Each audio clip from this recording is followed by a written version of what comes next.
Berita selanjutnya, Tribuners cegah pungli dan tingkatkan PAD, Pemkot Ambon tambah ruas parkir resmi.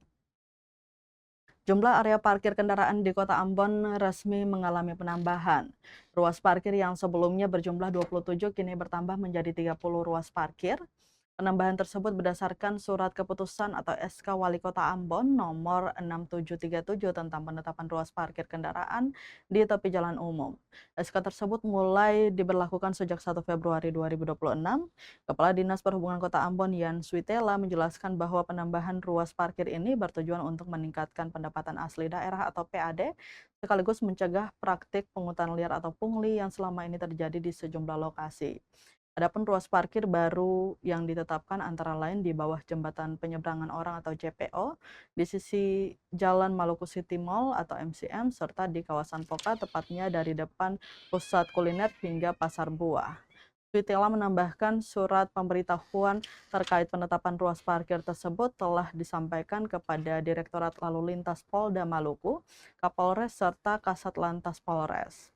Sebelumnya 27 ruas parkir kendaraan yang telah ditetapkan melalui SK Wali Kota Ambon tersebar di sejumlah ruas jalan, diantaranya Jalan Sultan Babula, Jalan Dr. Sitanala, Jalan Yosudarso, kemudian Jalan Pala, Jalan Patimura, Jalan Samratulangi, kemudian di Lorong Puskut dan sekitarnya, Jalan Diponegoro, Jalan Said Perintah, Jalan Philip Latumahina, Jalan Danakopra, Lorong Cempaka, Lorong Sekawan, Jalan Dr. Kayadoe, depan RSU Dr. Haulusi, Jalan Sisi Mangaraja, depan SPN Paso, kemudian Jalan Terminal Paso, serta beberapa ruas lainnya di pusat kota. Ia berharap dengan bertambahnya ruas parkir resmi ini, PAD Kota Ambon dapat meningkat dan praktik pungli di lokasi parkir dapat diminimalisir.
Download Tribun X sekarang, menghadirkan lokal menjadi Indonesia.